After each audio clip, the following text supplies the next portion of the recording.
The following bonus episode is actually a repost from episode 9 of season 1, entitled All the Single Ladies, All the Single Lady Missionaries with Lauren and Brooke, and reflecting on George Floyd and the ongoing COVID 19 pandemic in Peru.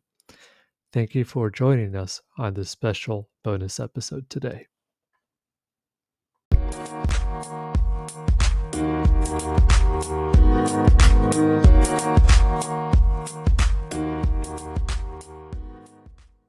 My name is Brooke, and I'm from Texas, but I'm from a city in Texas, Austin, so that's why I don't have an accent. That's always everyone's first question is why I don't have an accent. So yeah, I've lived in Peru since July, and 2 out of the 9 months I've been completely indoors. Those months I was back in the States. So what country? What is Peru like? I don't know. So, why do I have you on my missionary podcast, Brooke? You've been here for like a month. And we haven't Pretty even much. stepped outside. That is depressing to think about. I hate that. I am Lauren. All right. Oh yes, sorry. Go ahead. Can I go? Do I talk? No, go ahead. Oh. I was right about to ask. Who are you? Oh, okay. I'm Lauren. I am from Paso Robles, California. It is 4 hours north of LA and 4 hours south of San Francisco. And I have been in Peru for just as long as Brooke, and it has been blissful. I mean, you've actually been in Peru like a month longer, right? No, we both went 'Cause- home in December. Oh, you both went? Okay. Yeah, but I did get here a day earlier than Brooke, though, so I'm a little bit more seasoned. You got here in the morning, I got here the same day. And I knew a lot after that. I was an expert. Man, you guys are like those obnoxious twins that won't shut up about who's older.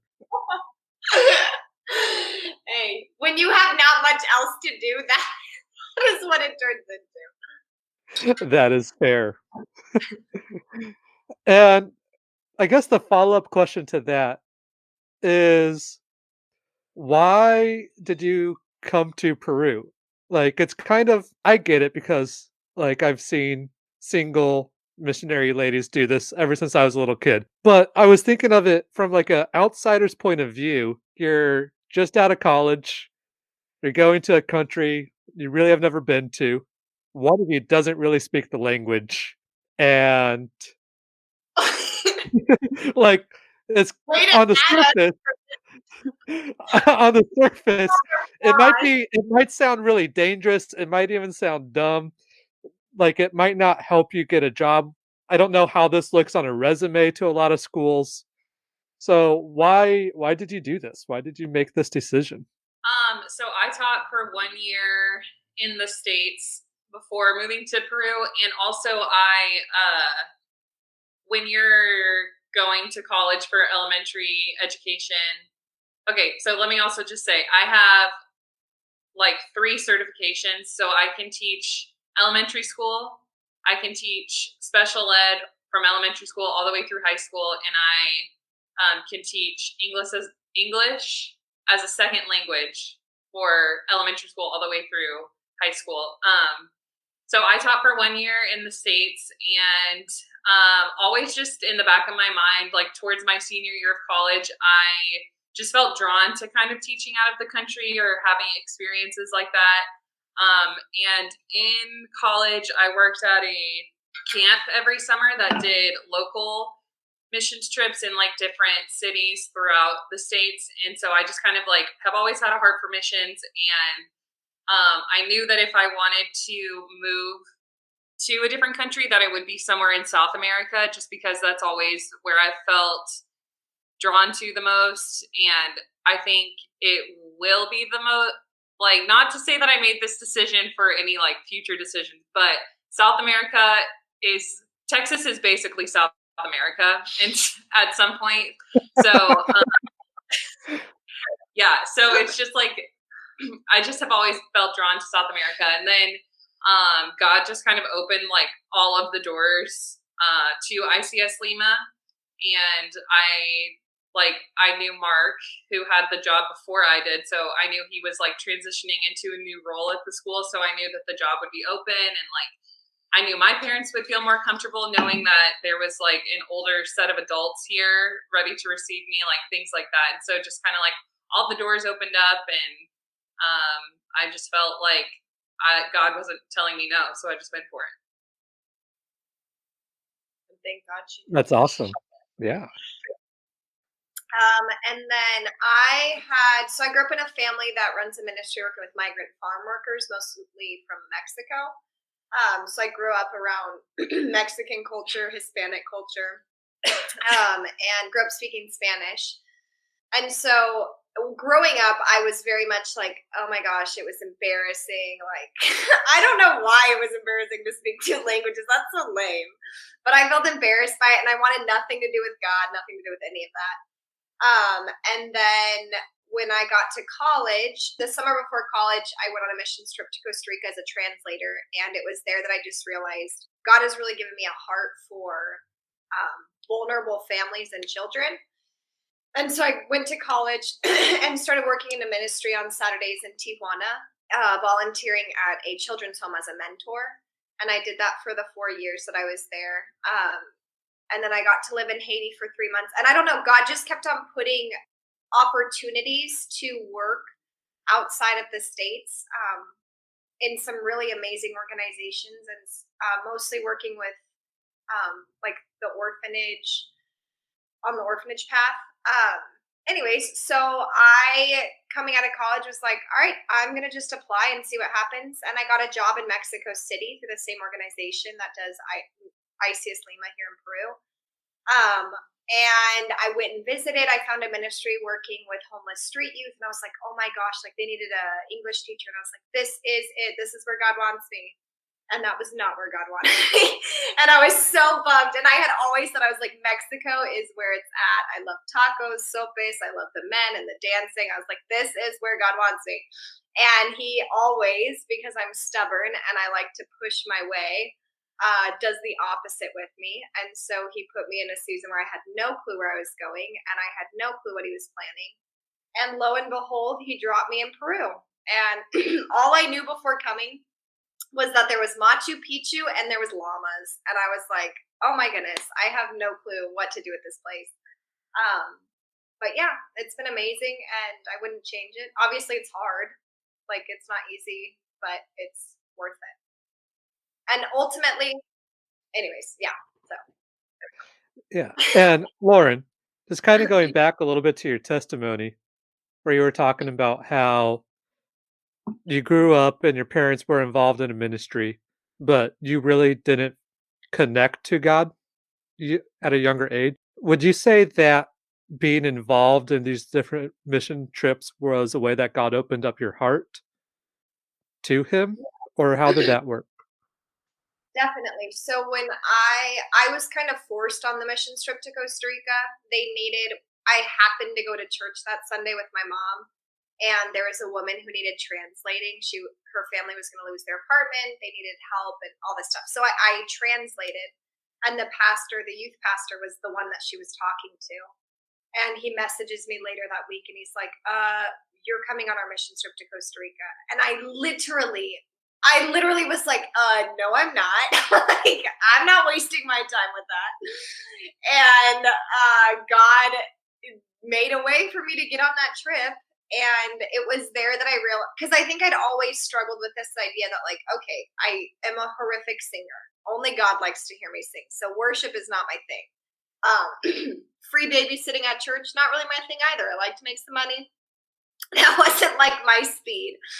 I am obviously not like in a pastor capacity. That's not my gifting. And so I think I always felt like I didn't really have a place in the church or a place in like God's work on earth. That missions trip to Costa Rica, I realized, like, oh my goodness, just loving people and like working with people, because I'm very relational. I love to talk, and I love to give hugs, and I love to dance and all those things. And it was just like that stuff. God is very, like, everything that we have to offer, like, God is going to use that for his kingdom, regardless of if you're in front of the pulpit or behind the pulpit, or if you're singing in front of the church. Like, we have so many more opportunities to serve him. And I was just like, okay, God, I guess I'm coming. And it was there that I realized like I could see myself living abroad for a while. So yeah. That's awesome, and thank you guys so much for sharing. Um, Kinda going along with that, once you got here, what do you think were the biggest differences between what your experience was in the States and then the reality of Peru? And what were, like, the biggest changes between those? Another way to say it, I guess, would be, like, what gave you the most culture shock? Well, when we got here in July, okay, to be completely honest, I came in here blind. Like I knew about Machu Picchu and that was pretty much it. I had yeah, I didn't even know like the distance between Lima and Cusco. But I really thought it was going to be summer and I thought it was going to be like hot all year round. And so I didn't bring any closed-toed shoes and I was freezing. Like the first couple months I was just freezing and I would pray I remember that. yes, I would pray every single day for the sun. And it was that was really hard. And then I would like post pictures or like, do because everyone in the States was like, oh, post pictures on Instagram, all this stuff. So I would post like a picture of the sun and be like, this is the first time I've seen the sun in a month. And they would be like, what? You live in South America? It's like, I know, you're telling me. So that was really shocking. And then also, like, I'm learning Spanish, but I don't, especially when I first got here, I really didn't know anything. And so that was really shocking. And it's just like really hard because I hate being misunderstood. Even if I'm speaking English to someone, I don't like it being misunderstood. And so, like, not even having the option to be understood, that was really frustrating. And I kind of a little bit felt like, well, what am I doing here? But it got better with time. I would say on my end, I think it was the shock of like, okay, I grew up around Hispanic culture. I grew up speaking Spanish. Like this is not going to be that different. And I think just the shock of like Peruvian culture is extremely different than Mexican culture.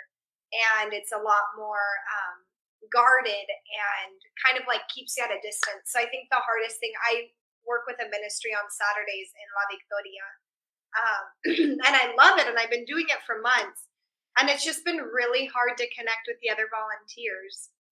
And I'm not one to like shy away from awkward awkward small talk or whatever, but it's just been, I think the hardest thing is like building connections outside of our school community and outside of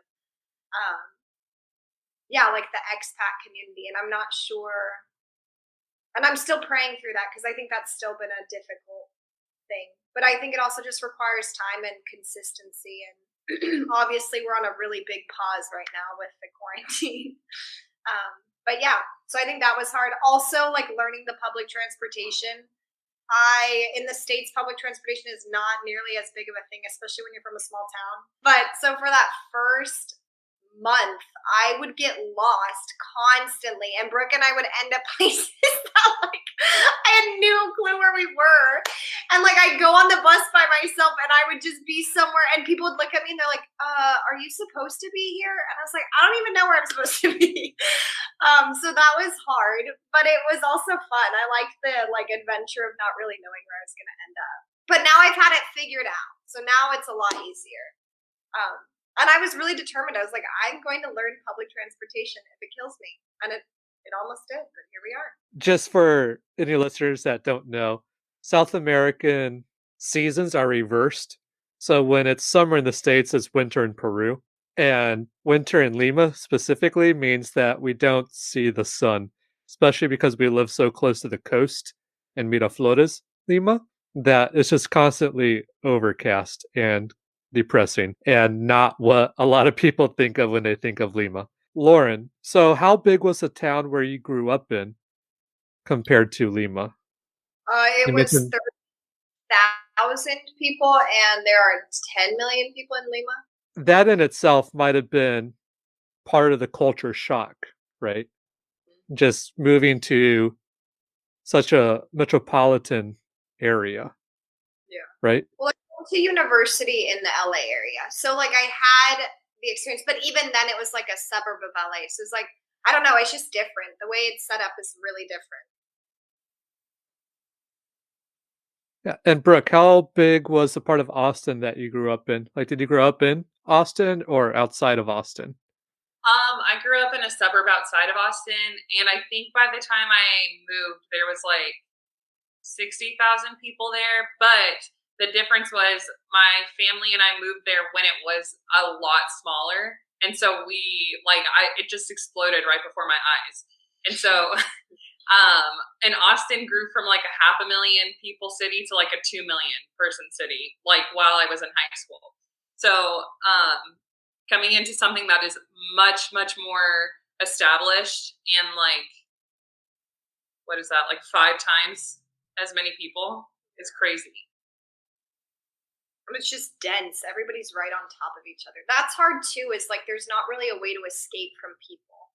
And whenever you're very obviously not from the area, it's hard. Like you can't escape people's eyes. Like I think going back to culture shock, I think the hardest thing was Brooke and I are extremely tall. So, so that's not helpful in a country full of normal sized people. But also just anytime you made a mistake or anytime you make any decision or any movement, everybody is aware that you are doing it. And so everything feels like it is just that much more intense and that much more exhausting. And like, you have to think, like, problem solving looks so different when you move. Like in the States, I know how to go pay my bills. I know if I get lost, I know who to ask or where to go to figure it out. But here it's like your whole foundation of what it looks like to problem solve is just flipped upside down. You have to figure it out all over again. And that is what exhausts you. And so like there would be days where I'd come home and you just like, you can't even think. Like you just can't. It's just all day you're thinking like, okay, where am I going to sit on the bus that's closest to the driver so I don't, or who's over here to my right and what am I doing with my purse and where am I? It's just like so many things to think about all at once that you just get home and you're like exhausted. So, like, outside of the school setting, there is so much to think about, right? From an expat point of view, from a foreigner point of view. And you mentioned some of those, like navigating on the bus, getting on the right bus. And those things might sound small until you actually live through them. Going to ICS Lima, and maybe Brooke, you can speak into this with your teaching experience before. How has that been different? What challenges or what thought process go to teaching at a international Christian school instead of just a Christian school back in the States? So I never pictured myself teaching secondary, never. And so right now my job at the school is middle school and high school special ed, or learning support is what we call it. And I have, even though part of my certification is in that area, I never in a million years expected I would use it. And I've always felt drawn to like the opposite, like preschool age kids. And so that has been really shocking to me. Just kind of having to learn from scratch how to build relationships with 12-year-old, like, you know, just kids that are older than you expected. But I think I've kind of gotten the hang of that too. It's just different. And they think like different things are funny and different things are cool. And, you know, like 5-year-olds, you don't have to worry. Everything is funny. You just, yeah. But so, and with the older kids, it takes a little bit more time to build their trust. And especially in the position that I walked into, I think I'm like the 3rd teacher in 3 years or something. So yeah, just knowing that they don't have consistency always. And so taking time to build those relationships with them for sure. That has been the biggest difference for me, and just the size of the school, because I worked at just an elementary school in the States, and there was still 800 students, I think. And every grade had at least 5 teachers per grade and things like that. And so just coming to ICS where there's less than 200 students, that was pretty crazy. But yeah, it's been good. It's my first year teaching, so I don't necessarily have that much to compare to. But I will say the biggest difference is like we have a classroom aide and a small class size. Like I was used to student teaching and working in classrooms with like 30, 35 kids. So it's just that has been like a pleasant surprise. But also with that though, there's a lot less, like you don't have co-planning. You can't work with another teacher to figure out, like there's not a lot of same grade level support. So that just looks different with a small school. You're kind of on your own in that sense. And so I think a lot of it was like figuring out, okay, how do you be a first year teacher when you don't really have somebody who's teaching your same grade right now? And what does that look like to use resources that maybe you've used less resources than you would in the States? So that was interesting also. But I would not say that it's been like bad things. I think it's just adjustment things. But I was going to have to adjust whether I was teaching in the States or teaching in Peru in general. So at least it's with less kids. I will say from like a work standpoint, I was kind of a little bit, I want to choose my words carefully. I was a little bit bored my first couple weeks because last year, or my first year of teaching, worked with 2 different grades and had like almost 20 kids, like over 20 kids on just my caseload.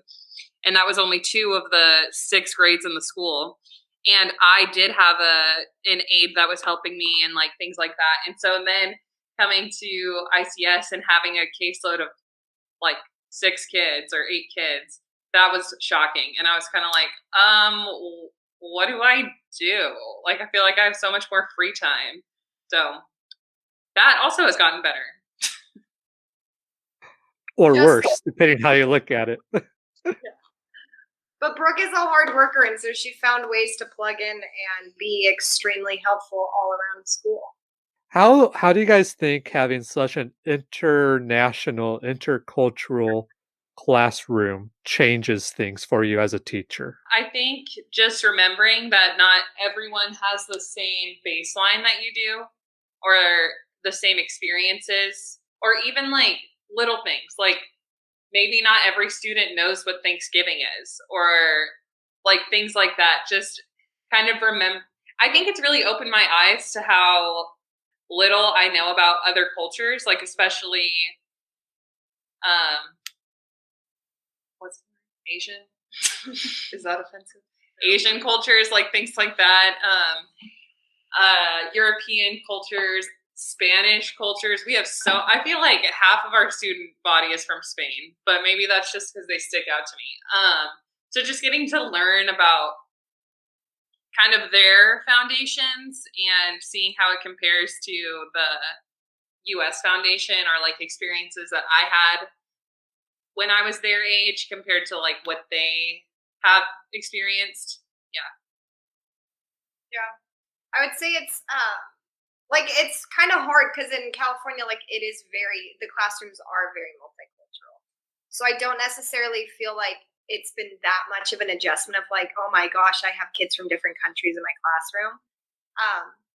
But I do think it's like getting to know the parents and like meet the parents. I think it's just realizing like there's different expectations that come from each background. And so how can I even like make my classroom engaging to my students in a way that's like meeting their needs, but also engaging them according to like what they find interesting or what they do have a baseline knowledge about. Like the other day, I thought we were reading this cool little story about Jackie Robinson, and at the end of it, my student goes, "I don't understand." And I was like, "What?"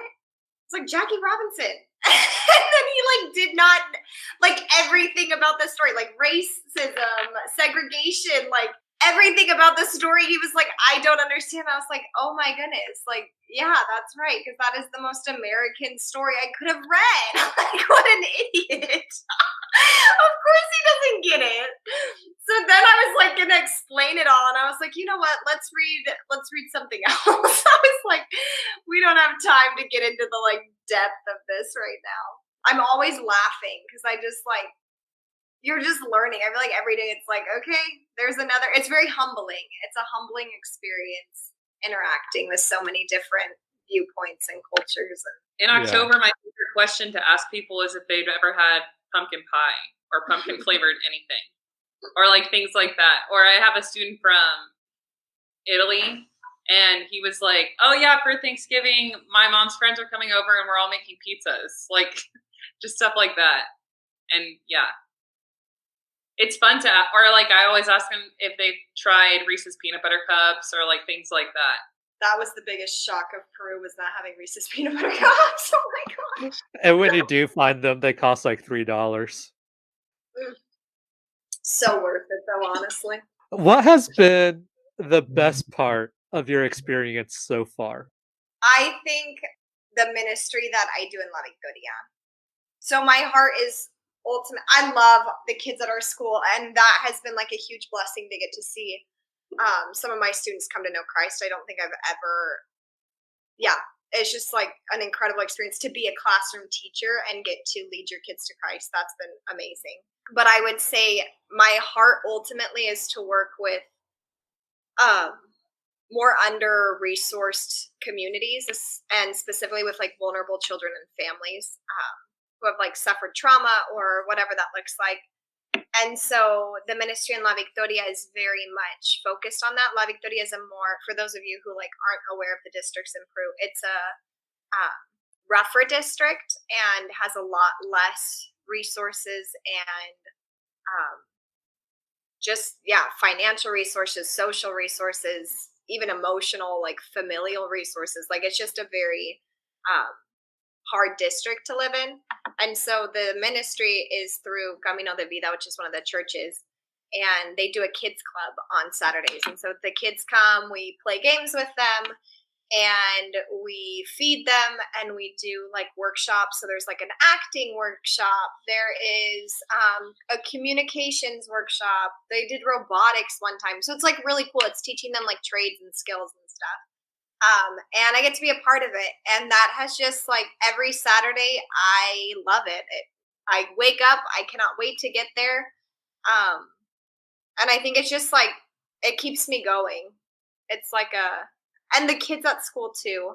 I don't know. I think it's just been cool to see how God's using different strengths that he's given me, and he's growing them and like strengthening them in ways that I like didn't foresee before coming here. Lauren, do you think that maybe one day in the future, either here in Peru or a different country, you might go as a missionary just for that type of stuff?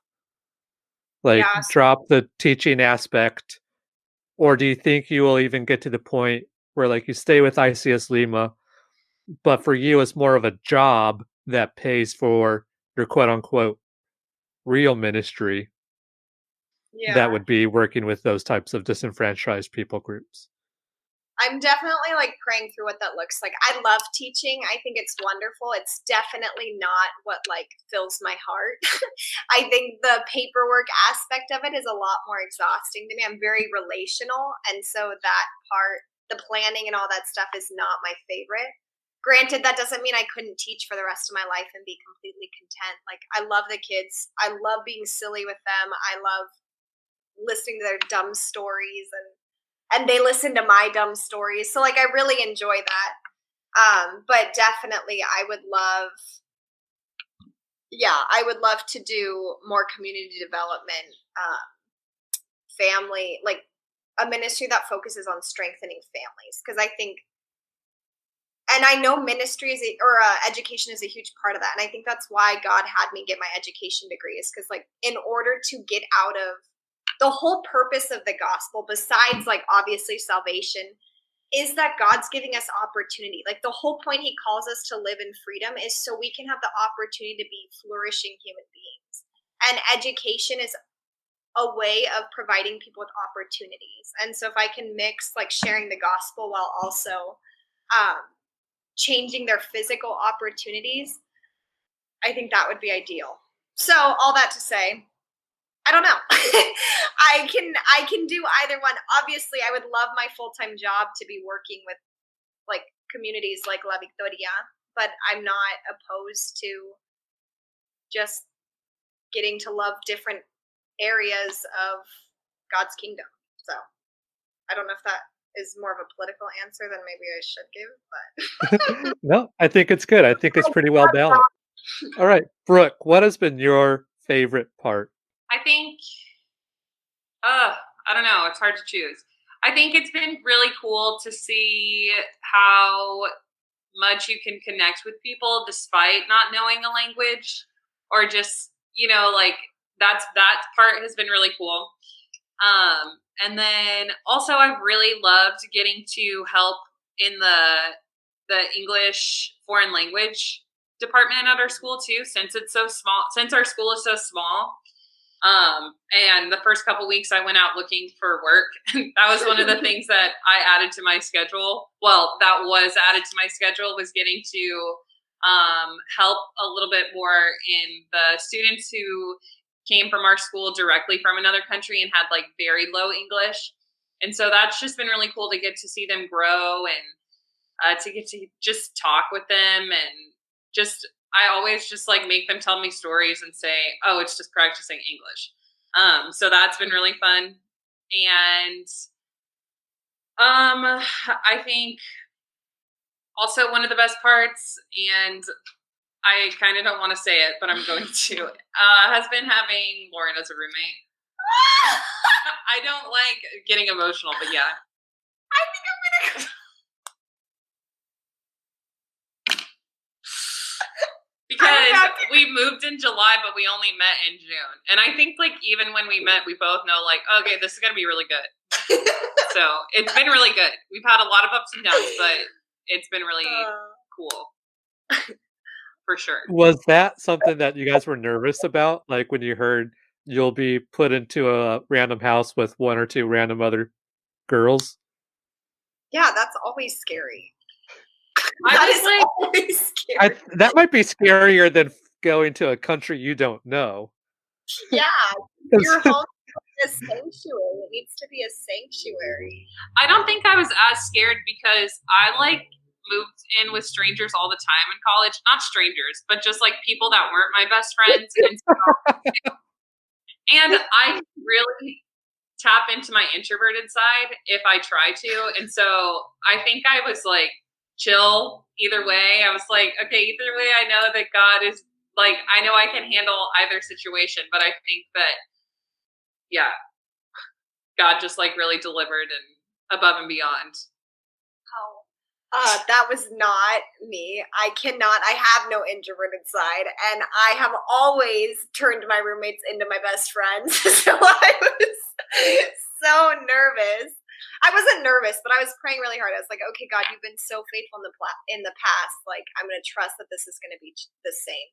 But I had like, when we had first met at Impact, we had known about each other. Like, I had known about her, I think, for 2 weeks, and I found out she knew about me since March, Brooke. And so I was like, she never reached out. Like, oh my gosh, like, this is going to be, like, she's going to hate me. And I stalked her on Facebook, and she's so cute on Facebook if you guys stalk her. And cute in real life. But it was just like, I don't know. I just got in my head because that's what I do. And it ended up being perfect.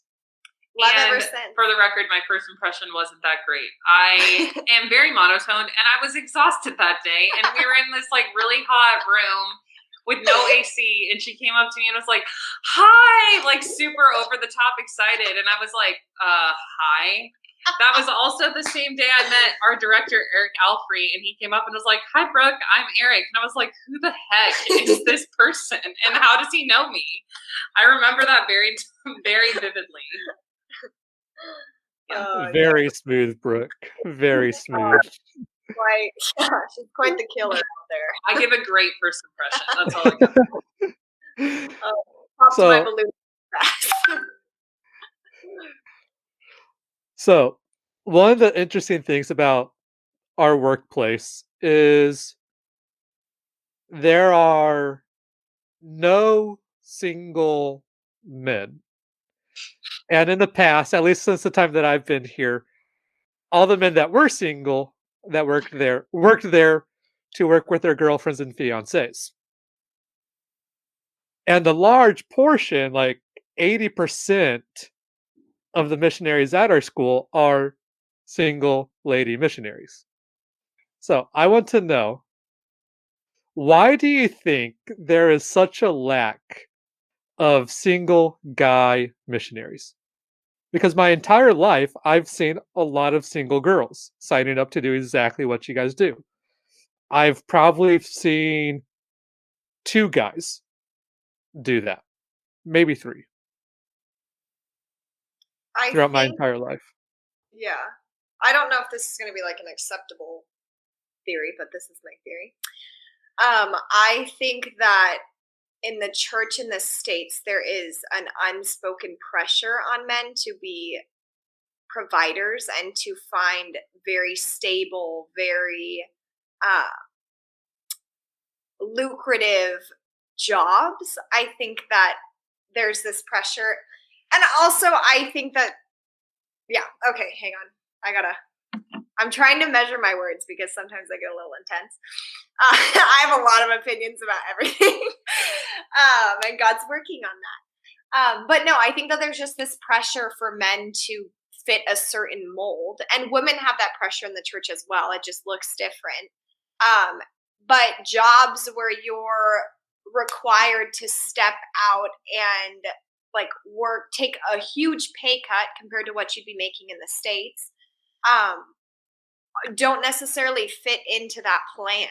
And I think we have this view like a lot of times where like our faith is just kind of an add-on to our lives, and it's stopped being like the driving force behind the decisions we make. And I think it's not just men. Like obviously for women it's a little bit easier to be like, you know what? Well, I don't know if it's easier, but there's a lot less of this like pressure to be like the breadwinner for your family. And so it is easier for us to be like, you know what, peace out, United States. Like I'm heading to Podunk. I don't know, New Hampshire's in the United States. You know, you're picking up what I'm dropping down. You get it. I just destroyed my whole argument. Brooke, take it away, kid. I really don't know. And like, I haven't done any research in it, and it's all just kind of like opinion. And again, I think my opinion as a single woman is going to be like a little bit offensive. So I don't feel like, not offensive, but just kind of like I'm not going to say it. Just say it. I think sometimes men feel like, okay, first I need to get a family, and then I'll enter the mission field, or like something like that. And I also am going to be honest, I think it's like a lot of Christian men get married in college, and that's not always the case for Christian women. And I think that there's a movement, or like just kind of we're at a place, I don't know, culturally in the church where it's like, you know what, don't wait. If you like, God's calling you to do it, just do it. It's not like something that comes second. So yeah, that's my opinion on it. Can I also just say it is very hard to find men who are deeply in love with God. And I don't know if that's just being stereotypical or if I'm just like heading in the wrong areas. Fishing in the wrong. Yeah, if I'm fishing in mud pits. But it is very hard to find men who are all out, sold out for Christ, and who like are willing to put aside their desires and their plans and their dreams or whatever to go where God is calling them. So I think that men are equally as called to going onto the mission field, but I think a lot of times it's easier for them to just kind of push it aside, and I'm not really quite sure why.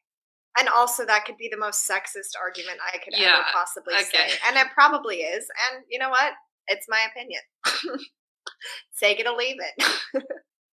Also like for the record, neither of us have ever been like close to getting married. So it's hard for us to say with like an unbiased standpoint. Like we've always just been single.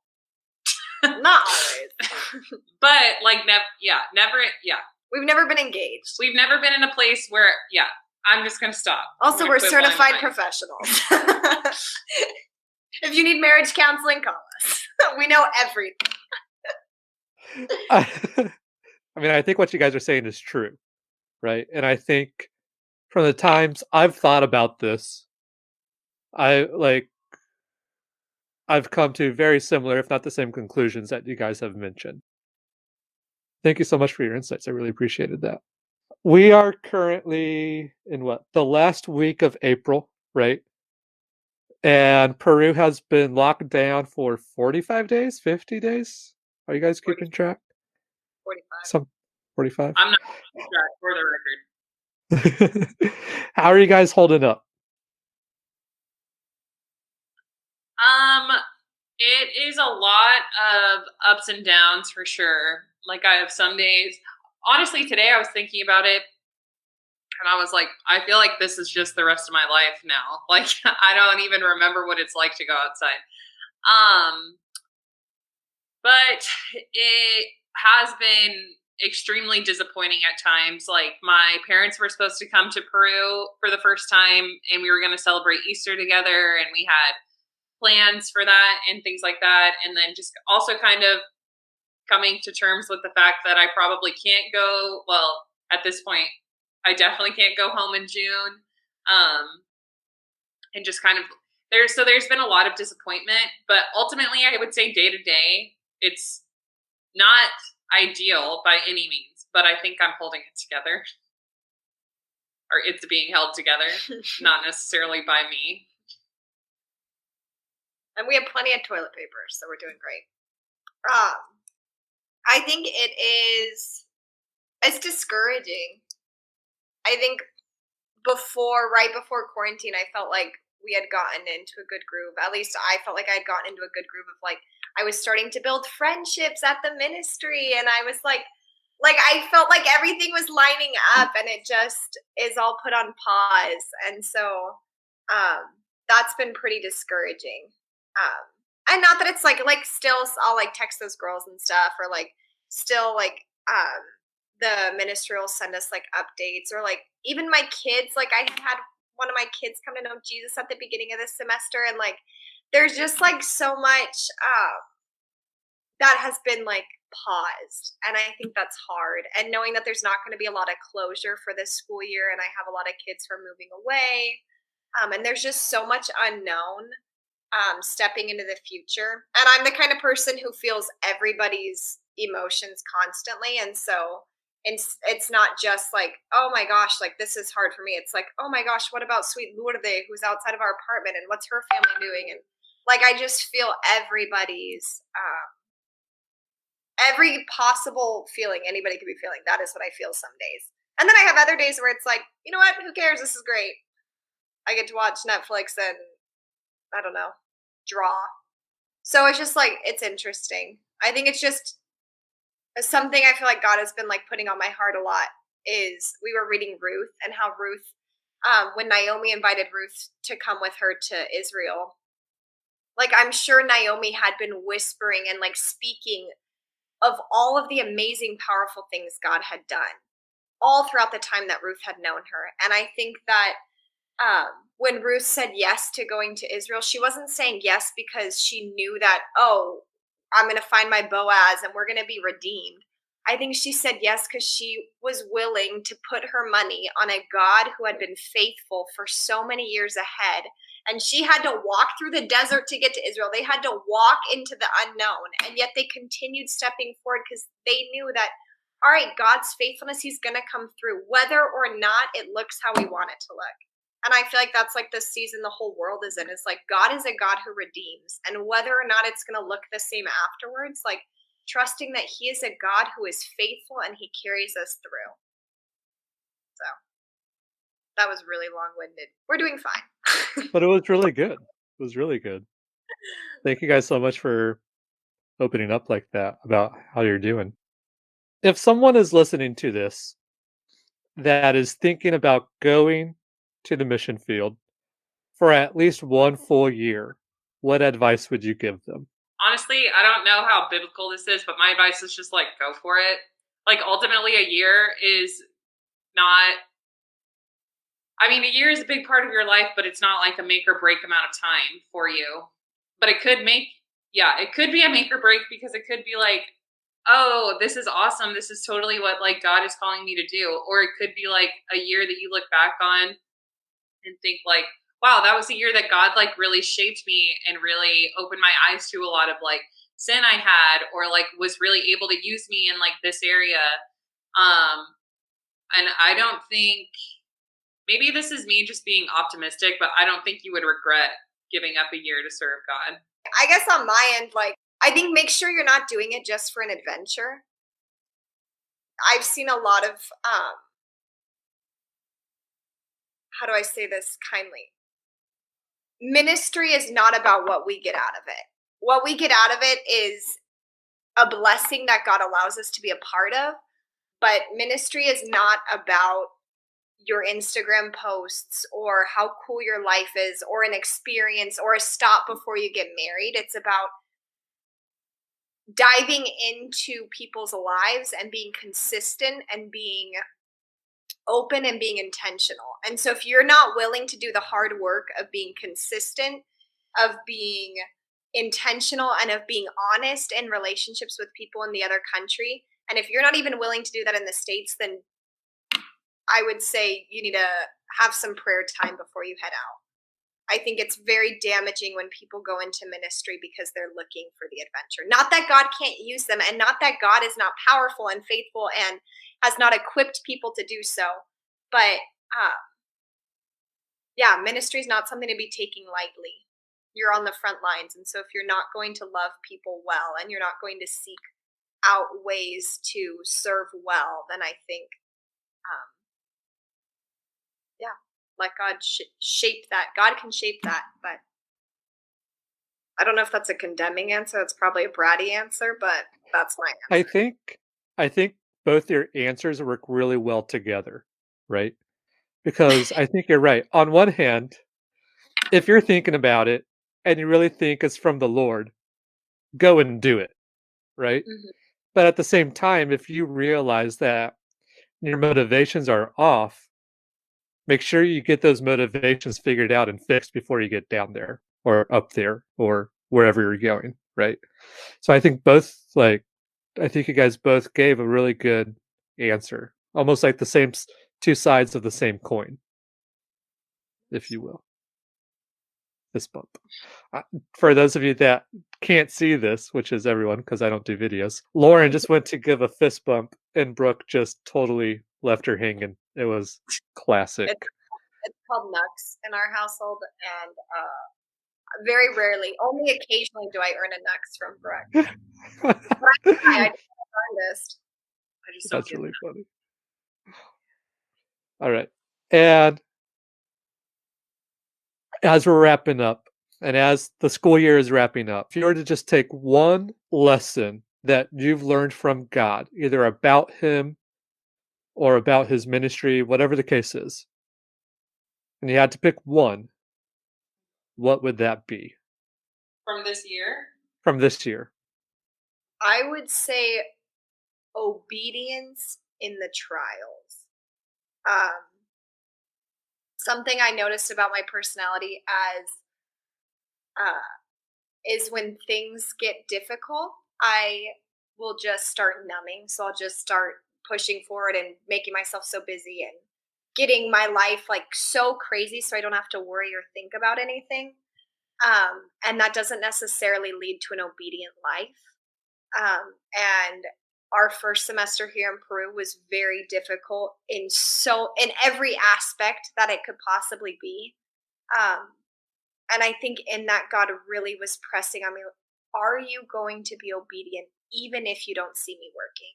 And I think that is like the hardest part of faith is learning obedience even when we don't see God's answer or see God's fulfillment of whatever we're hoping for.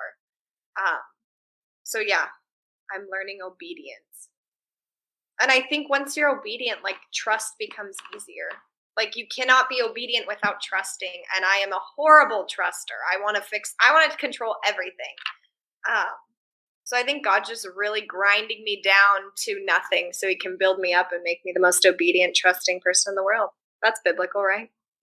What I used to do is not going to cut it anymore. I can't have a faith that's based off circumstances. I want to be unwavering. I think it was Joshua or maybe it wasn't Joshua. I forget who it was, but in the Bible where God just like takes him up and it says like what was remembered. I think it is Joshua. He wasn't taken up. This is a different story. Also, I'm mixing stories and I'm not a pastor, so don't quote me on this. But at the end of Joshua's life, it says he knew God. And I want to be somebody who people say they knew God. And so you can't do that if you don't have an unwavering obedience to Christ. I want to have a soft spirit. I want to hear what he says, and I want to hear him leading me. So, yeah. That's more wishes. Those are hopes. I haven't arrived there yet. I don't know I don't know the secret yet. Brooke.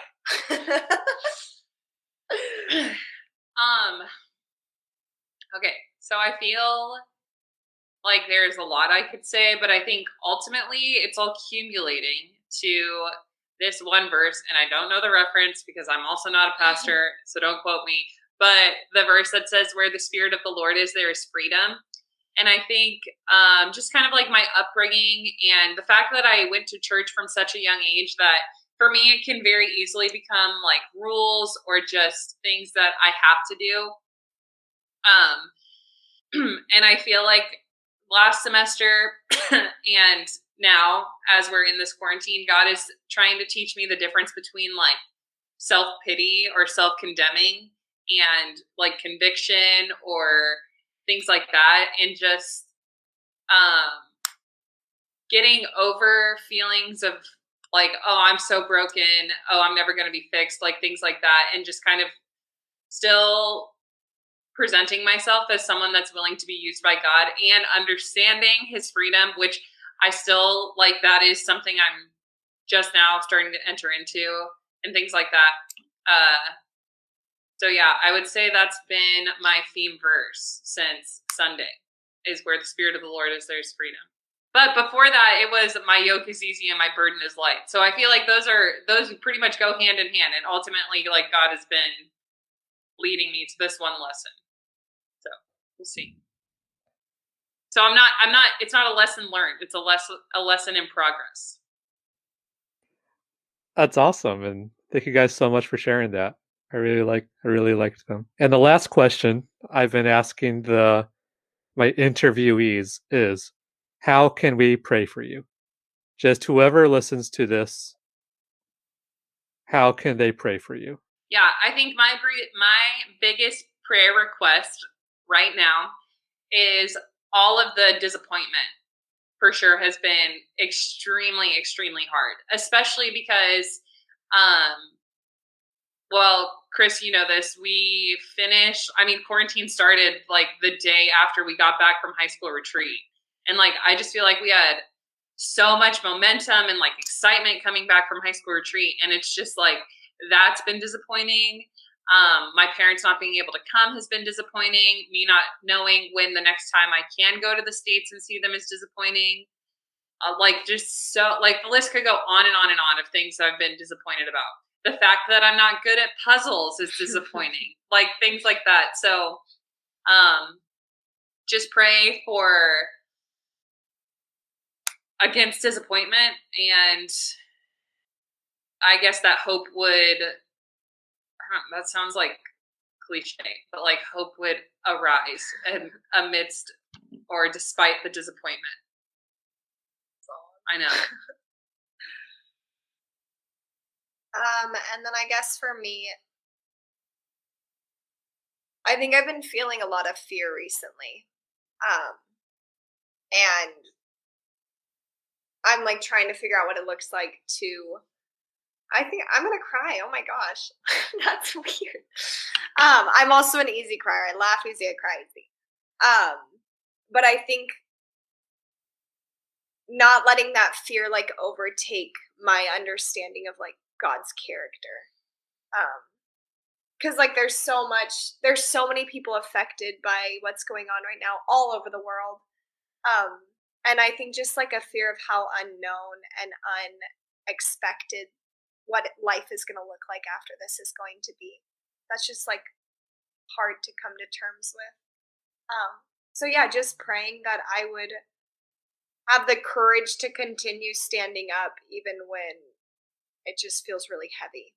Awesome. Thank you guys so much for sharing that. And also thank you so much for your time. Really appreciate you guys. Really appreciate everything you're doing down here. And sorry to cut you off for like the 7th time, Brooke. My bad. No, it's fine. It was a stupid joke. Don't even worry about It it. made me laugh. Well, thank you guys so much. I really appreciate that. Bye, Chris. Squish your wife and your dog for us. Bye.